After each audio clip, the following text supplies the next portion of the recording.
Hi hello എല്ലാവർക്കും നമസ്കാരം. ഇന്നത്തെ പുതിയൊരു വീഡിയോയിലേക്ക് ഏവർക്കും സ്വാഗതം. ഇന്നത്തെ വീഡിയോയിൽ നമ്മൾ ഉൾപ്പെടുത്തിയിരിക്കുന്നത് +2 സെക്കൻഡ് ടേം ഇക്കണോമിക്സ് എക്സാം എഴുതാൻ പോകുന്ന വിദ്യാർത്ഥികൾക്ക് വേണ്ടി ഹ്യൂമാനിറ്റീസ് കൊമേഴ്സ് പഠിക്കുന്ന വിദ്യാർത്ഥികൾക്ക് ഇക്കണോമിക്സ് എന്ന് പറയുന്ന വിഷയം പഠിക്കാനുണ്ടല്ലോ. ഈ വിഷയത്തിൽ മൈക്രോ ഇക്കണോമിക്സിൽ നിന്നും മാക്രോ ഇക്കണോമിക്സിൽ നിന്നും ചോദിക്കുന്ന ഇമ്പോർട്ടന്റ് ആയിട്ടുള്ള ചോദ്യങ്ങളും അതിന്റെ ഉത്തരങ്ങളുടെ വിവരണങ്ങളുമാണ് കൊടുത്തിരിക്കുന്നത്. അപ്പൊ ഈ വീഡിയോ നിങ്ങൾക്ക് 100% ഉപകരിക്കും. അതുകൊണ്ട് തന്നെ കൃത്യമായിട്ട് നമ്മുടെ വീഡിയോകൾ ഫോളോ ചെയ്യുക. നല്ല മാർക്ക് ഉണ്ടാക്കാൻ തീർച്ചയായും നിങ്ങൾക്ക് ഉപകരിക്കുന്നതാണ്. വീഡിയോ ഇഷ്ടപ്പെടുകയാണെങ്കിൽ മാത്രം ലൈക്ക് ചെയ്യാൻ മറക്കരുത്. അതുപോലെ തന്നെ നിങ്ങളുടെ സുഹൃത്തുക്കളിലേക്ക് ഷെയർ ചെയ്യുക.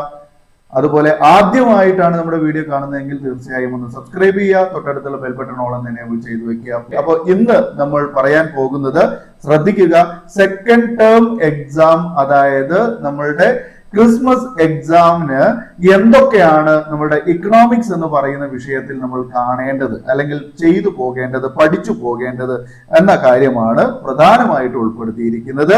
നമുക്കറിയാം, സെക്കൻഡ് ടേം എക്സാമിന് മൈക്രോ ഇക്കണോമിക്സിൽ നിന്നും മാക്രോ ഇക്കണോമിക്സിൽ നിന്നും നമുക്ക് ചാപ്റ്റേഴ്സ് ഉണ്ട്. മൈക്രോ ഇക്കണോമിക്സിൽ നിന്ന് 2 ചാപ്റ്റർ ആണ് ഉൾപ്പെടുത്തിയിരിക്കുന്നത്. മാക്രോ ഇക്കണോമിക്സിൽ നിന്ന് നമുക്ക് 4 ചാപ്റ്ററുകൾ ഉൾപ്പെടുത്തിയിട്ടുണ്ട്. ഓക്കെ, അപ്പൊ മൈക്രോ ഇക്കണോമിക്സിന്റെ 2 ചാപ്റ്ററുകൾ ഏതൊക്കെയാണെന്നാണ് ഇന്നത്തെ ഈ വീഡിയോയിൽ നമ്മൾ ഉൾപ്പെടുത്തിയിരിക്കുന്നത്. 4ാമത്തെ ചാപ്റ്ററിന്റെ പേര് നിങ്ങൾക്ക് അറിയാം, the theory of A firm under perfect competition എന്നുള്ളതാണ്. മലയാളത്തിലാണെങ്കിൽ പൂർണ്ണ മത്സര കമ്പോളത്തിന്റെ സിദ്ധാന്തം എന്നുള്ളതാണ്, അല്ലെ? ഈ ചാപ്റ്ററിൽ നമുക്ക് എത്ര മാർക്കിന്റെ ചോദ്യങ്ങളാ വരാൻ പോവാന്നറിയോ? മൈക്രോ എക്കണോമിക്സിന്റെ 4ാമത്തെ chapter theory of the firm under perfect competition എന്നുള്ളതില് 10 മാർക്കിന്റെ ചോദ്യങ്ങളാണ്. വളരെ ഇമ്പോർട്ടന്റ് ആണ് ആ ചാപ്റ്റർ. പബ്ലിക് എക്സാമിന് വളരെ ഇമ്പോർട്ടന്റ് ആണ്. അതുപോലെ 5ാമത്തെ ചാപ്റ്റർ ആണ് മാർക്കറ്റ് ഇക്വിലിബ്രിയം. മാർക്കറ്റ് ഇക്വിലിബ്രിയത്തിൽ നിന്ന് 6 മാർക്കിന്റെ ചോദ്യമാണ് വരുന്നത്. ഓക്കെ, മൈക്രോ എക്കണോമിക്സിന്റെ 4ാമത്തെ ചാപ്റ്ററിൽ എന്തൊക്കെയാണ് നമ്മൾ പഠിക്കേണ്ടത് എന്ന് കൃത്യമായിട്ട് അങ്ങോട്ട് നോക്കാം. ഓക്കെ, അപ്പൊ നോക്കാലോ. എന്താണ് പെർഫെക്റ്റ് കോമ്പറ്റീഷൻ എന്ന് ചോദ്യം, അത് ഇമ്പോർട്ടന്റ് ആണ്. അരിച്ചു പെറുക്കി നമുക്ക് നോക്കണം ഇതൊന്നും കേട്ടോ. ഓക്കെ, എന്താണ് പെർഫെക്റ്റ് കോമ്പറ്റീഷൻ? അതായത് പരിപൂർണ മത്സര കമ്പോളം അല്ലെങ്കിൽ പൂർണ്ണ മത്സര കമ്പോളം എന്നാൽ എന്താണ്? ഓക്കെ, നിങ്ങൾക്കറിയാം എന്താണ് പൂർണ്ണ മത്സര കമ്പോളം എന്നുള്ളത്. പൂർണ്ണ മത്സര കമ്പോളം എന്ന് പറഞ്ഞാൽ ഒരുപോലെയുള്ള ഉൽപ്പന്നങ്ങൾ ഒരേ വിലക്ക് വിൽക്കുന്ന ധാരാളം വിൽപ്പനക്കാരും ഉപഭോക്താക്കളുമുള്ള കമ്പോളം എന്നാണ് നമ്മൾ എന്തിനെ പറയുക? പരിപൂർണ മത്സര കമ്പോളം അല്ലെങ്കിൽ പൂർണ്ണ മത്സര കമ്പോളം എന്നുള്ളത്, അല്ലെ? അതായത് ഹോമോജീനിയസ് പ്രോഡക്റ്റ് ഹോമോജനസ് പ്രൈസിൽ വിൽക്കുന്ന more sellers and more buyers, അല്ലെ? അതായത് perfect competition market is a market in which more buyers അല്ലെങ്കിൽ ലാർജ് ബയേഴ്സ് ആൻഡ് സെല്ലേഴ്സ്, അല്ലെ, ആർ സെൽ ആൻഡ് ബൈ, അല്ലെ? ബൈ ആൻഡ് സെൽ അല്ലെങ്കിൽ സെൽ ആൻഡ് ബൈ, തിരിച്ചും മറിച്ചും പറയാം, നോ പ്രോബ്ലം. ഓക്കെ, ഒരുപോലെയുള്ള ഉൽപ്പന്നങ്ങൾ ഒരേ വിലക്ക് വിൽക്കുന്ന ധാരാളം വിൽപ്പനക്കാരും ഉപഭോക്താക്കളുമുള്ള കമ്പോളം, അതാണ് ഇതിന്റെ ഒരു ഡെഫിനിഷൻ. ഓക്കെ, അപ്പൊ എന്തായാലും നിങ്ങൾ പെർഫെക്റ്റ് കോമ്പറ്റീഷൻ എന്താണെന്ന് മനസ്സിലാക്കി പോയിക്കോ. അപ്പൊ അതിനേക്കാൾ ഇമ്പോർട്ടന്റ് ആയിട്ടുള്ള മറ്റൊരു ചോദ്യത്തിലേക്ക് പോകുന്നു. പെർഫെക്റ്റ് കോമ്പറ്റീഷനിൽ എന്താണ് അതിന്റെ ഫീച്ചേഴ്സ്? ഓക്കെ, പെർഫെക്റ്റ് കോമ്പറ്റീഷൻ മാർക്കറ്റിന്റെ ഫീച്ചേഴ്സ് എന്താണ് ഫീച്ചേഴ്സ് ഓഫ് പെർഫെക്റ്റ് കോമ്പറ്റീഷൻ അല്ലെങ്കിൽ പൂർണ്ണ മത്സര കമ്പോളത്തിന്റെ സവിശേഷതകൾ എന്തൊക്കെയാണ്? സവിശേഷതകൾ എന്ന് വെച്ചാൽ പ്രത്യേകതകൾ, അങ്ങനെയൊക്കെ ചോദ്യം വരാം. Okay, features of perfect competition എന്നാണ് ഇംഗ്ലീഷിൽ ക്വസ്റ്റ്യൻ ഉണ്ടാവുക, അല്ലെ? അപ്പൊ എന്തൊക്കെയാണ് ഇവിടുത്തെ പ്രത്യേകത? ഇവിടെ എല്ലാ ഉൽപ്പന്നങ്ങളും എന്താണ്? സജാതീയമായിരിക്കും. 1ാമത്തെ പോയിന്റ് അതാണ്, അല്ലെ? സജാതീയമാണ്. ഹോമോജനസ് പ്രോഡക്റ്റ് അല്ലെങ്കിൽ ഹോമോജനസ് കമ്മോഡിറ്റി എന്നാണ് 1ാമത്തെ പോയിന്റ്, അല്ലെ? എല്ലാ ഉൽപ്പന്നങ്ങളും എന്താണ്? സജാതീയമായിരിക്കും, അല്ലെ? അല്ലെങ്കിൽ ഏകജാതീയമായിരിക്കും. അങ്ങനെയൊക്കെ നമ്മൾ പഠിച്ചിട്ടുണ്ടാകും, അല്ലെ? ഒരുപോലെ ഉള്ളതാണ്. സാധാരണ മലയാളത്തിൽ നമുക്ക് അങ്ങനെ പറയാം, ഒരുപോലെ ഉള്ളതാണ്, അല്ലെ? അപ്പൊ പെർഫെക്റ്റ് കോമ്പറ്റീഷനിൽ എന്താണ് പ്രോഡക്റ്റിന്റെ പ്രത്യേകത? എന്താണ്? ഹോമോജനസ് ആണ്. 2ാമത്തെ പോയിന്റ് എന്താണ്? ഒരേ വിലയാണ്, അല്ലെ? അതായത് സെയിം പ്രൈസ് അല്ലെങ്കിൽ ഹോമോജനസ് പ്രൈസ്. എന്താണ്? സെയിം പ്രൈസ് അല്ലെങ്കിൽ ഹോമോജനസ് പ്രൈസ്, അല്ലെങ്കിൽ നമ്മൾ മലയാളത്തിൽ എന്ത് പറയും? ഒരേ വില. ഓക്കെ, 3ാമത്തെ പോയിന്റ് എന്താണ്? Same product. നമ്മൾ പറഞ്ഞു, അല്ലെ? സെയിം പ്രോഡക്റ്റ് ആണ്, അല്ലെ? സെയിം പ്രോഡക്റ്റ് ആണ്, അല്ലെങ്കിൽ എന്താണ്? ഹോമോജനസ് പ്രോഡക്റ്റ് ആണ് അല്ലെങ്കിൽ കമ്മോഡിറ്റി ആണ്. പിന്നെന്താണ് അതിന്റെ മറ്റൊരു പ്രത്യേകത, ഇവിടെ വാങ്ങുന്നവരുടെയും വിൽക്കുന്നവരുടെയും എണ്ണം എന്തായിരിക്കും, വളരെ കൂടുതലായിരിക്കും അല്ലെ. മോർ ബയേഴ്സ് ആൻഡ് സെല്ലേഴ്സ് അല്ലെങ്കിൽ large number of buyers and sellers അല്ലെ. Large number of buyers and sellers, അതാണ് മറ്റൊരു point. Large number of buyers and sellers, ധാരാളം വിൽപ്പനക്കാരും ഉപഭോക്താക്കളും ഉണ്ട്. ഓക്കെ, അതുപോലെ തന്നെ പിന്നെന്താണ്, ഇവിടെ ഫ്രീ എൻട്രി ആൻഡ് എക്സിറ്റ് ഉണ്ട് ഈ മാർക്കറ്റിൽ അല്ലെ. ഫ്രീ എൻട്രി ആൻഡ് എക്സിറ്റ്, എന്താ ഫ്രീ എൻട്രി ആൻഡ് എക്സിറ്റ് എന്ന് പറഞ്ഞാല് സ്വതന്ത്രമായി പ്രവേശിക്കാൻ അതുപോലെ പുറത്തു പോകാൻ ഒക്കെ സ്വാതന്ത്ര്യമുണ്ട് എന്നുള്ളതാണ് അല്ലെ. സ്വതന്ത്രമായി പ്രവേശിക്കാം, അതുപോലെ തന്നെ പുറത്തു പോകാം. പിന്നെന്താണ്, പിന്നെ മറ്റൊരു പോയിന്റ് എന്ന് പറയുന്നത് perfect knowledge about the market എന്നുള്ളതാണ്. Perfect knowledge about the market, മാർക്കറ്റിനെ കുറിച്ച് വ്യക്തമായ അറിവുണ്ടായിരിക്കും എന്നുള്ളതാണ് അല്ലെ. വ്യക്തമായുള്ള അറിവുണ്ടായിരിക്കും അല്ലെ. Perfect knowledge about the market എന്നുള്ളതാണ്. ഓക്കെ, പിന്നെന്താ, പ്രൈസ് ടേക്കർ എന്നാണ് ഇതിന്റെ മറ്റൊരു പോയിന്റ്. പ്രൈസ് ടേക്കർ, അതായത് perfect competition market price taker ആണ്, അതായത് വില സ്വീകർത്താവായിരിക്കും. ഓക്കെ, പ്രൈസ് ടേക്കർ ആണ്. പ്രൈസ് ഫിക്സ് ചെയ്യുന്നത് ആരാണ്? പ്രൈസ് ഫിക്സ് ചെയ്യുന്നത് market forces of demand and supply ആണ്. അതുകൊണ്ട് തന്നെ പ്രൈസ് ടേക്കേഴ്സ് ആയിരിക്കും അല്ലെ. മാർക്കറ്റേഴ്സ് എന്താണ്? പ്രൈസ് ടേക്കേഴ്സ് ആയിരിക്കും, വില സ്വീകർത്താക്കളായിരിക്കും. ഓക്കെ, അതാണ് ഇതിലെ പ്രധാനപ്പെട്ട മറ്റൊരു ചോദ്യം അല്ലെങ്കിൽ ഇമ്പോർട്ടന്റ് ആയിട്ടുള്ള മറ്റൊരു കാര്യം എന്ന് പറയുന്നത്. ഓക്കെ, ഇനി നമുക്കൊരു വൺ വേർഡ് ടൈപ്പ് ക്വസ്റ്റ്യൻ ഒക്കെ പ്രതീക്ഷിക്കുകയാണെന്നുണ്ടെങ്കിൽ ഈ പെർഫെക്റ്റ് കോമ്പറ്റീഷൻ മാർക്കറ്റിന്റെ ഡിമാൻഡ് കർവ് എന്തായിരിക്കും എന്ന് ചോദിക്കും. പെർഫെക്റ്റ് കോമ്പറ്റീഷൻ മാർക്കറ്റിന്റെ ഡിമാൻഡ് കർവ് എപ്പോഴും എന്തായിരിക്കും? അത് നോർമൽ അല്ലെ, അവിടുത്തെ അത് എക്സ് ആക്സിസിന് പാരലൽ ആയിരിക്കും എന്നുള്ളതാണ് അല്ലെ. പെർഫെക്റ്റ് കോമ്പറ്റീഷൻ, ആ പേരിൽ തന്നെ ഓർക്കുക, പെർഫെക്റ്റ്ലി ഇലാസ്റ്റിക് ഡിമാൻഡ് ആയിരിക്കും. പെർഫെക്റ്റ്ലി ഇലാസ്റ്റിക് ഡിമാൻഡ് ആയിരിക്കും എന്ന് പറഞ്ഞാൽ ഡിമാൻഡ് കർവ് എക്സ് അക്ഷത്തിന് സമാന്തരമായിരിക്കും. അപ്പൊ നമ്മളൊരു എക്സ് ആൻഡ് വൈ ആക്സിസ് വരച്ചാൽ എക്സ് അക്ഷത്തിന് നേരെ നമ്മളൊരു ഡിമാൻഡ് കർവ് കൊടുക്കും. നിങ്ങൾ രണ്ടാമത്തെ മൈക്രോ എക്കണോമിക്സിന്റെ രണ്ടാമത്തെ ചാപ്റ്ററിൽ ഇലാസ്റ്റിസിറ്റി ഓഫ് ഡിമാൻഡ് എന്ന് പറയുന്ന ടോപ്പിക് പഠിക്കുന്നുണ്ട്. ആ ഇലാസ്റ്റിസിറ്റി ഓഫ് ഡിമാൻഡിലെ degrees of elasticity of demand എന്ന് പറഞ്ഞ 5 ഡിഗ്രികൾ പഠിച്ചിട്ടുണ്ട്. അതിൽ ഒന്നാമത്തെ ഡിഗ്രിയാണ് പെർഫെക്റ്റ്ലി ഇലാസ്റ്റിക് ഡിമാൻഡ് എന്നുള്ളത്. ഓക്കെ, മറന്നു പോകരുത്. അവിടെ നമ്മൾ ഡിമാൻഡ് കർവ് എങ്ങനെയാ വരച്ചിട്ടുണ്ടായിരുന്നത്? എക്സ് അക്ഷത്തിന് സമാന്തരമായിട്ടാണ് വരച്ചിട്ടുണ്ടായിരുന്നത്. ഓക്കെ ആണല്ലോ? ഓക്കെ ആണല്ലോ? യെസ്. ഇനി നമ്മൾ ഇതിൽ പറയുന്ന മറ്റൊരു ടോപ്പിക് എന്ന് പറയുന്നത് എന്താണ്? Profit maximisation.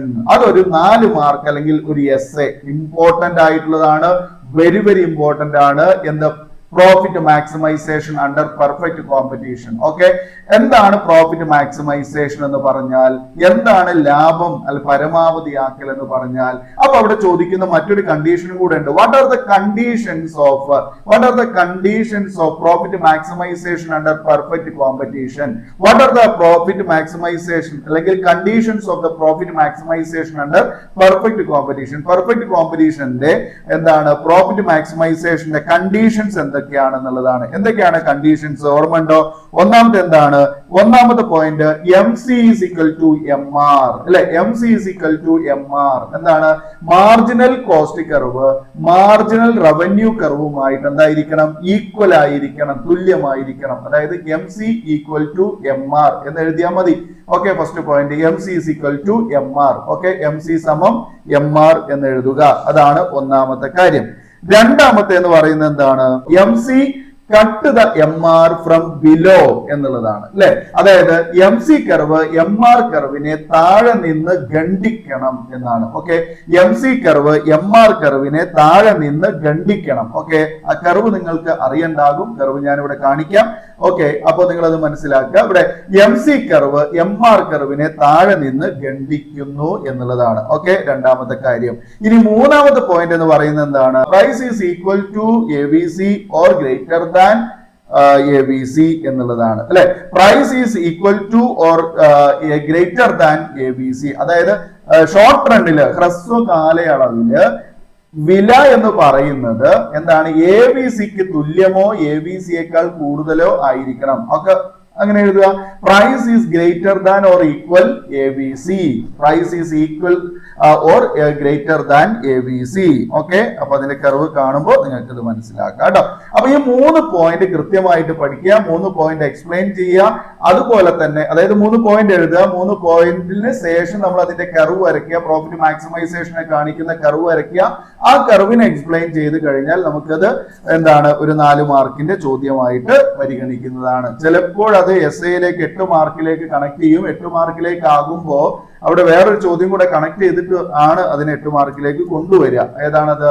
നമ്മുടെ കൺസ്യൂമേഴ്സ് ഇക്വിലിബ്രിയം രണ്ടാമത്തെ ചാപ്റ്ററിൽ, മൈക്രോ എക്കണോമിക്സിന്റെ രണ്ടാമത്തെ ചാപ്റ്ററിലുള്ള കൺസ്യൂമേഴ്സ് ഇക്വിലിബ്രിയത്തെ കൂടി കണക്ട് ചെയ്തിട്ടാണ് അത് 8 മാർക്കിന്റെ ചോദ്യമായിട്ട് വരാറുള്ളത്. ഓക്കെ, അപ്പൊ തൽക്കാലം നിങ്ങളത് വരും എന്ന് നമുക്ക്, കാരണം ഇത് നമ്മൾ ഫസ്റ്റ് ടേമിന് എക്സാം പഠിച്ചതാണ്, അതുകൊണ്ട് തന്നെ നമുക്കത് പ്രതീക്ഷിക്കാവുന്നതാണ് കേട്ടോ.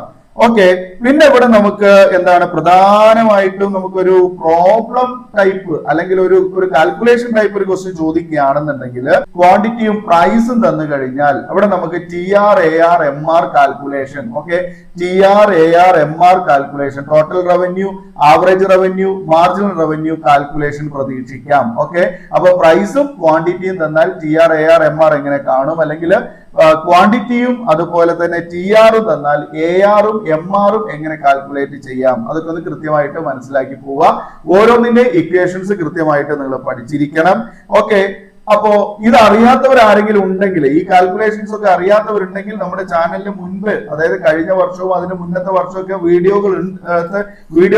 ആ വീഡിയോകൾ നിങ്ങൾക്ക് കണ്ടാൽ മതിയാകും. പഴയതാണെന്ന് വിചാരിച്ച് നിങ്ങൾ കാണാതിരിക്കേണ്ട.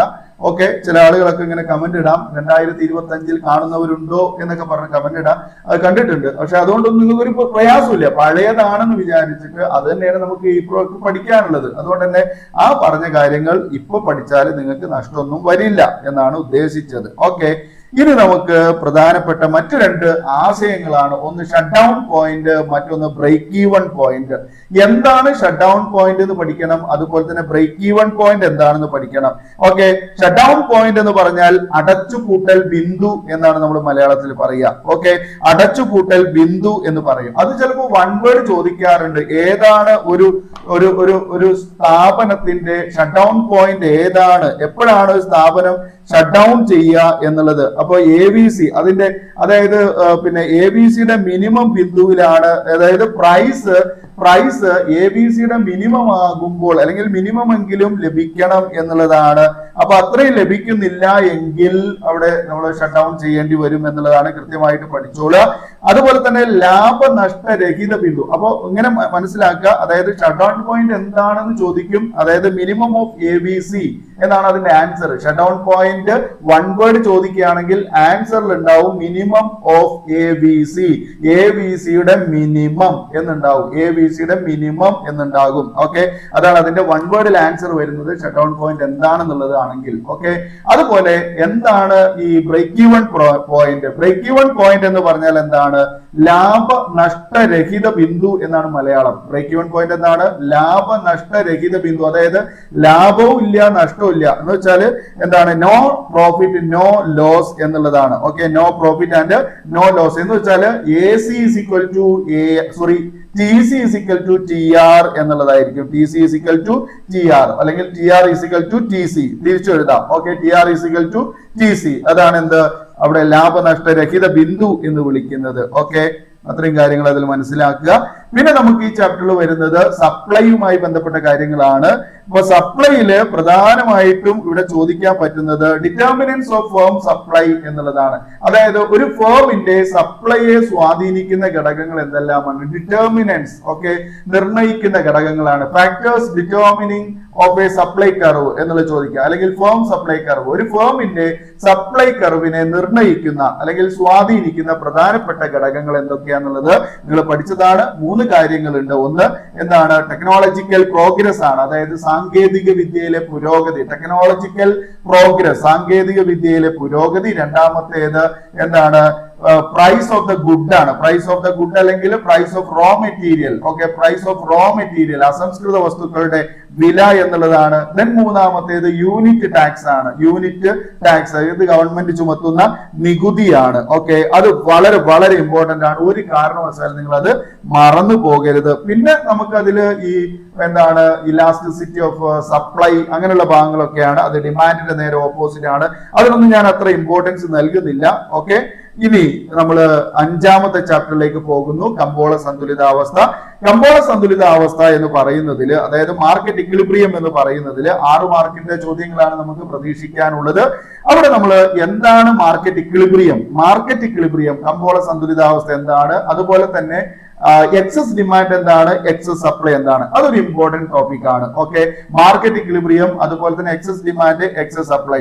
പിന്നെ നമുക്ക് ചിലപ്പോൾ ചോദ്യം, അതായത് കാൽക്കുലേഷൻ ചോദ്യം ഇവിടുന്ന് പ്രതീക്ഷിക്കാം. QD equal to 200 minus 2P, അതുപോലെ തന്നെ എന്താണ് QS ഈക്വൽ ടു എന്താണ് 120 പ്ലസ് 2P എന്നൊക്കെ പറഞ്ഞിട്ടുള്ള ചോദ്യങ്ങൾ തന്നിട്ട് കാൽക്കുലേഷൻ ഉണ്ടാകും. അതായത് QS ഈക്വൽ ടു QD കാണാനുള്ളത് അല്ലെ, അതായത് അവിടെ ക്വാണ്ടിറ്റി ഓഫ് സപ്ലൈയും അതുപോലെ തന്നെ ക്വാണ്ടിറ്റി ഓഫ് ഡിമാൻഡും, അല്ലെങ്കിൽ ക്വാണ്ടിറ്റി സപ്ലൈ, അതുപോലെ തന്നെ പ്രൈസ് അല്ലെ, ഇക്വിലിബ്രിയം പ്രൈസ്, ഇതൊക്കെ കാണാൻ വേണ്ടിയിട്ടുള്ള ഒരു കാൽക്കുലേഷൻ അവിടെ ഇമ്പോർട്ടന്റ് ആണ്, വെരി ഇമ്പോർട്ടന്റ് ആണ്. 3 മാർക്ക് വരെ ചോദ്യം വരാവുന്നതാണ് അത്. അതായത് QDയും QSഉം തന്നാൽ അതിന്റെ കാൽക്കുലേഷൻ ആണ് അത്. അതിന്റെ സെപ്പറേറ്റ് വീഡിയോ ഒക്കെ ഇഷ്ടം പോലെ നമ്മുടെ ചാനലിൽ കിടക്കുന്നുണ്ട്, പഴയതെടുത്ത് കാണുക. നിങ്ങൾ ചാനൽ ഓപ്പൺ ചെയ്ത് കഴിഞ്ഞാൽ നമ്മുടെ ഹോം പേജിൽ പോയിട്ട് അവിടെ നമുക്ക് പ്ലേലിസ്റ്റ് കിട്ടും. ആ പ്ലേലിസ്റ്റിൽ +2 മൈക്രോ എക്കണോമിക്സ് എന്ന് പറയുന്ന പ്ലേലിസ്റ്റ് ക്ലിക്ക് ചെയ്ത് കഴിഞ്ഞാൽ ഓരോ ചാപ്റ്ററിന്റെയും, പഴയതാണ്, ഓരോ ചാപ്റ്ററിന്റെയും വീഡിയോകൾ കിട്ടും. ഓക്കെ, അതായത് ചാപ്റ്റർ മുഴുവനായിട്ടുള്ള വീഡിയോകൾ സെപ്പറേറ്റ് നമ്മുടെ പ്ലേലിസ്റ്റുകൾ ഉണ്ടാക്കിയിട്ട് മൈക്രോ എക്കണോമിക്സ് അതുപോലെ തന്നെ മാക്രോ എക്കണോമിക്സ് എന്നിങ്ങനെ 2 സെപ്പറേറ്റ് പിന്നെ പ്ലേലിസ്റ്റുകൾ അവിടെ കിട്ടും. ഓക്കെ, അത് വെച്ച് നിങ്ങൾക്ക് ചെയ്യാൻ പറ്റും. അതുപോലെ തന്നെ പിന്നെ ഇവിടെ നമുക്ക് എന്താണ് പ്രൈസ് സീലിംഗ്, പ്രൈസ് ഫ്ലോർ, അത് ഇമ്പോർട്ടന്റ് ആട്ടോ. പ്രൈസ് സീലിംഗ്, പ്രൈസ് ഫ്ലോർ, അത് ഇമ്പോർട്ടന്റ് ആണ്. എന്താണ് പ്രൈസ് സീലിംഗ്, എന്താണ് പ്രൈസ് ഫ്ലോർ? അതായത് വില പരിധിയും അതുപോലെ തന്നെ തറവിലയും വെരി ഇമ്പോർട്ടന്റ് ആണ്. എന്തായാലും വരും. ഓക്കെ, തറവില അതുപോലെ തന്നെ വില പരിധി. ഓക്കെ, ഈ വില പരിധി എന്ന് പറയുന്നത് ആരെ പ്രൊട്ടക്ട് ചെയ്യാനാണ്? കൺസ്യൂമേഴ്സിനെ പ്രൊട്ടക്ട് ചെയ്യാൻ വേണ്ടിയിട്ട് ഗവൺമെന്റ് ഫിക്സ് ചെയ്യുന്ന പ്രൈസിനെയാണ് നമ്മൾ എന്ത് വിളിക്കുക? അത് വില പരിധി അല്ലെങ്കിൽ പ്രൈസ് സീലിംഗ് എന്ന് വിളിക്കുന്നത്. ഓക്കെ, കൺസ്യൂമേഴ്സിനെ, നമ്മളെപ്പോലുള്ള ആളുകൾ മാർക്കറ്റിൽ പോയി സാധനം വാങ്ങുമ്പോൾ അതിന്റെ വില ക്രമാതീതമായിട്ട് കൂടുതലാണെങ്കിൽ ആ മാർക്കറ്റിലുള്ള വിലയേക്കാൾ കുറഞ്ഞ വിലയ്ക്ക് നമുക്ക് സാധനങ്ങൾ ലഭ്യമാക്കി തരുന്ന ഒരു സിസ്റ്റം, അതാണ് എന്ത് പ്രൈസ് സീലിംഗ് എന്ന് പറയുന്നത്, വില പരിധി എന്ന് പറയുന്നത്. അതുപോലെ തന്നെ തറവില അല്ലെങ്കിൽ താങ്ങുവില എന്ന് പറയുന്ന ആ പ്രൈസ് ഫ്ലോർ എന്ന് പറയുന്നത് എന്താണ്? അത് പ്രൊഡ്യൂസേഴ്സിനെ പ്രൊട്ടക്ട് ചെയ്യാനുള്ളതാണ്. കർഷകരെ അല്ലെങ്കിൽ പ്രൊഡ്യൂസേഴ്സിനെ, ഉൽപാദകരെ പ്രൊട്ടക്ട് ചെയ്യാൻ വേണ്ടിയിട്ട് ഉൽപാദകര് ഉൽപാദിപ്പിക്കുന്ന ഉൽപ്പന്നത്തിന്റെ വില മാർക്കറ്റിൽ കുറവാണെങ്കിൽ, അവർ വിൽക്കുമ്പോൾ അതിന് കുറഞ്ഞ വില മാത്രമാണ് ലഭിക്കുന്നതെങ്കിൽ എന്താ ചെയ്യുക? അപ്പൊ കർഷകരെ സംബന്ധിച്ച് അത് നഷ്ടമാകും. അപ്പൊ അവർക്ക് മാർക്കറ്റിൽ കിട്ടുന്നതിനേക്കാൾ ഉയർന്ന വില ലഭ്യമാക്കുന്നതിന് വേണ്ടിയിട്ട് ഇവിടെ എന്താണ് ഗവൺമെന്റ് എന്ത് ചെയ്യും? തറവില പ്രഖ്യാപിക്കും. ഓക്കെ, അല്ലെങ്കിൽ താങ്ങുവില പ്രഖ്യാപിക്കും. അതാണ് ഈ പറഞ്ഞ പ്രൈസ് ഫ്ലോർ എന്ന് പറയുന്നത്. 2 ഇമ്പോർട്ടന്റ് ആണ്, വെരി ഇമ്പോർട്ടന്റ് ആണ്. ഈ പ്രൈസ് സീലിംഗുമായി ബന്ധപ്പെട്ട്, വില പരിധിയുമായി ബന്ധപ്പെട്ടുണ്ടാകുന്ന 2 പ്രത്യാഘാതങ്ങൾ എന്തൊക്കെയാണ്? ആഫ്റ്റർ എഫക്ട് എന്താണ്? അതായത് long queue in front of the ration shop, അതുപോലെ തന്നെ ബ്ലാക്ക് മാർക്കറ്റ് എന്നൊക്കെ പഠിച്ചിട്ടുണ്ടാകും. അതായത് റേഷൻ ഷോപ്പിൽ നീണ്ട ക്യൂ രൂപം കൊള്ളുന്നു, അതുപോലെ എന്താണ് കരിഞ്ചന്തകൾ രൂപം കൊള്ളുന്നു ഒക്കെ പഠിച്ചു. അതൊക്കെ സെപ്പറേറ്റ് എടുത്ത് ചോദിക്കുന്ന ചോദ്യങ്ങളാണ് കേട്ടോ. അതുപോലെ പ്രധാനപ്പെട്ട മറ്റൊന്നാണ് shift of the supply curve. Okay, supply കർവിന്റെ ചേഞ്ചസ് അത് നിങ്ങൾ പഠിക്കണം. Okay, shift of the supply curve എന്ന് പറയുമ്പോൾ സപ്ലൈ കർവ് റൈറ്റ് വാർഡിലേക്കും ലെഫ്റ്റ് വാർഡിലേക്കും ഒക്കെ എന്ത് ചെയ്യുന്നുണ്ട്? ഷിഫ്റ്റ് ചെയ്യപ്പെടുന്നുണ്ട്. ഓക്കെ, ഷിഫ്റ്റ് ചെയ്യാണ്, ചേഞ്ച് അല്ല, ഷിഫ്റ്റ് ചെയ്യാണ്. ഓക്കെ, അപ്പൊ അതിനെ കുറിച്ച് നിങ്ങൾ ഇമ്പോർട്ടന്റ് ആയിട്ട് പഠിക്കുക. ഓക്കെ സുഹൃത്തുക്കളെ, അപ്പൊ ഇത്രയും കാര്യങ്ങളെ ഉള്ളൂ. ഓക്കെ, അപ്പൊ വളരെ ഇമ്പോർട്ടന്റ് ആയിട്ടുള്ള കാര്യങ്ങളാണ്. കൃത്യമായിട്ട് പഠിച്ചാൽ നിങ്ങൾക്ക് 100% ഉപകാരപ്പെടും. ഇത് മൈക്രോ എക്കണോമിക്സിന്റെ ഭാഗത്തുനിന്ന് ഈ സെക്കൻഡ് ടേം എക്സാമിന് ചോദിക്കുന്ന അല്ലെങ്കിൽ വരുന്ന പഠിക്കേണ്ട 2 ചാപ്റ്ററുകളാണ്. ഓക്കെ, അപ്പൊ ഇത് നിങ്ങൾ അരച്ച് കലക്കി അങ്ങോട്ട് പഠിക്കുക. ഈ പറഞ്ഞ ടോപ്പിക്കുകൾ മാത്രം പഠിക്കുക. കുറഞ്ഞ സമയത്തുകൊണ്ട് കൃത്യമായിട്ട് നിങ്ങൾ പഠിച്ചാൽ നല്ല മാർക്ക് ഉണ്ടാക്കാം.